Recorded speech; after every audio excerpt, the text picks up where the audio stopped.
Hello everyone, my name is Mohideen Khan और आप मुझे देख रहे हैं एमकेएस केमिस्ट्री चैनल पे। तो जैसे कि गाइस आज जो हमारा टॉपिक होने वाला है वो होने वाला है लिमिटिंग रिएजेंट। क्या होने वाला है? Limiting reagent. जैसा कि नाम से अपन को पता चल रहा है लिमिटिंग रिएजेंट, रिएजेंट जो कि लिमिट में हो। ठीक है, नाम से अपन को पता चल रहा है ऐसा रिएजेंट जो लिमिट के अंदर हो। ठीक है, उसकी कुछ लिमिट्स हो। अब देख लेते हैं क्या होता है लिमिटिंग रिएजेंट। तो देख लेते हैं, the reactant which gets consume limit the amount of product from the end is therefore called the limiting reagent। यानी कि कोई भी हमारे पास में मान लो रिएक्टेंट है ए और बी, आपस में रिएक्शन करता है और सी बनाता है। ठीक है, अब मान लो ए और बी में से बी हमारे पास में कम है, भले ए कितना भी ज्यादा है, लेकिन ए ज्यादा होगा क्या? बी से रिएक्शन ही नहीं कर पाएगा। अगर कितना भी ज्यादा हो, अगर ए बी हमारे पास में है ही नहीं तो रिएक्शन किससे करेगा? तो इसका मतलब अगर हमारे पास में दो रिएक्टेंट है, अगर उनमें से एक भी अगर कम है तो रिएक्शन नहीं होगी। बात तो यही हुई ना हमारे पास में, अगर दोनों में से एक भी रिएक्टेंट हमारे पास में कम हुआ तो रिएक्शन नहीं होगी और सी नहीं बनेगा। तो अगर कोई भी चीज़ हमारे पास में कम है तो उसको कहते हैं लिमिटिंग रिएजेंट। आपको ऐसे समझ में नहीं आया होगा तो अपन एग्जांपल के थ्रू समझते हैं। तो क्या है इसका एग्जांपल? सबसे पहला एग्जांपल है कि ए और बी आपस में रिएक्शन करते हैं क्योंकि रिएक्टेंट है और प्रोडक्ट हमारे पास में बनता है सी। ठीक है, तो मैंने बोला ए और बी आपस में रिएक्शन कर रहे हैं और अपन को चाहिए कि 10 ग्राम ए चाहिए और 20 ग्राम अपन को बी चाहिए। ये हमारी रिक्वायरमेंट है कि इतना होगा तब हमारे पास में सी बन जाएगा भाई साहब।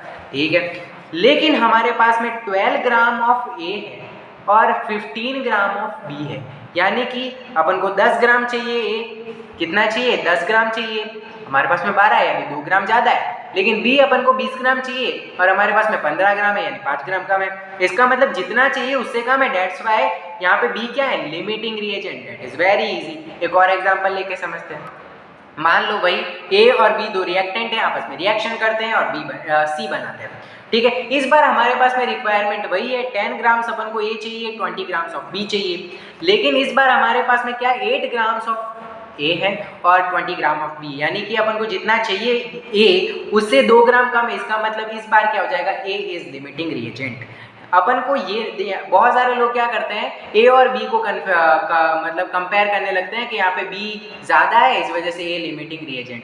ऐसा नहीं करना है, ऐसा करोगे तो बहुत ज़्यादा कंफ्यूजन है। जितना चाहिए मतलब जितनी रिक्वायरमेंट है और कितना गिवन है उसमें कंपैरिजन करना है। यानी कि अपन को रिक्वायरमेंट है 10 ग्राम की, लेकिन हमारे पास में 8 ग्राम है, दैट्स वाई हमारे पास में ए क्या है? Limiting reagent. अब इससे रिलेटेड कुछ क्वेश्चन कर देते हैं ताकि आपके कॉन्सेप्ट भी क्लियर हो जाए और क्वेश्चन भी क्लियर हो जाए। ठीक है, तो लिमिटिंग रिएजेंट्स के कुछ एग्जांपल देख लेते हैं। क्या है इसके एग्जांपल्स? तो सबसे पहला यहाँ पे एक रिएक्शन दी गई है कि ए B2 से रिएक्शन करता है तो AB2 बनाता है हमारे पास में, और इस रिएक्शन के अंदर कुछ क्वेश्चंस लिखे गए जिसके अंदर हमको लिमिटिंग रिएजेंट को आइडेंटिफाई करना है। तो सबसे पहला यहाँ पे क्वेश्चन लिखा गया है। देखो, सबसे पहले अपन को इस रिएक्शन के अंदर जो दिख रहा है ना उसको लिखना होता है। तो सबसे पहले अपन को दिख रहा है 1 एटम ऑफ ए दिख रहा है और यहाँ पे दिख रहा है 1 मॉलिक्यूल ऑफ बी और हमारे पास में 1 मोल ऑफ AB2 दिख रहा है। बहुत ज़्यादा सिंपल है।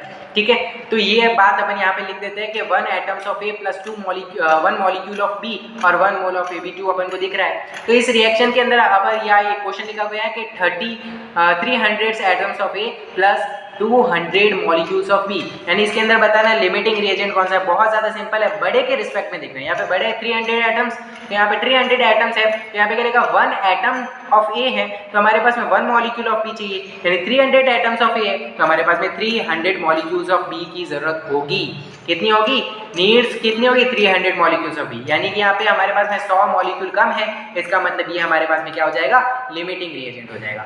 दूसरा क्वेश्चन हमारे पास में है 2 molecules of A plus 3 molecules of B. बड़े के रिस्पेक्ट में देखना है, 3 मॉलिक्यूल्स ऑफ बी है तो 3 मॉलिक्यूल्स ऑफ ए की जरूरत होगी, यानी कि यहाँ पे ए हमारे पास में क्या हो जाएगा?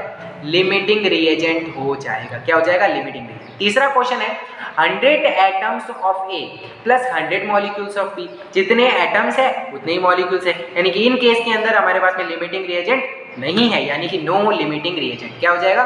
No limiting reagent. That is very easy. उसके अगला क्वेश्चन था हमारे पास में 5 moles of A plus 2.5 moles of B, यानी कि इसमें बड़े के रिस्पेक्ट में देखना है, यानी 5 मोल्स ऑफ ए है तो हमें 5 मोल्स ऑफ बी चाहिए, यानी कि 5 मोल्स ऑफ ए है तो 5 मोल्स ऑफ बी चाहिए। इसका मतलब हमारे पास में बी क्या है? लिमिटिंग रिएजेंट है। इसी तरह हम इसको उल्टा भी लिख सकते हैं कि 2.5 मोल्स ऑफ ए है हमारे पास में प्लस 2.5 मोल्स ऑफ बी है, तो यहाँ पे हमारे पास में बी की कंपेयर में ए कम है, ठीक है।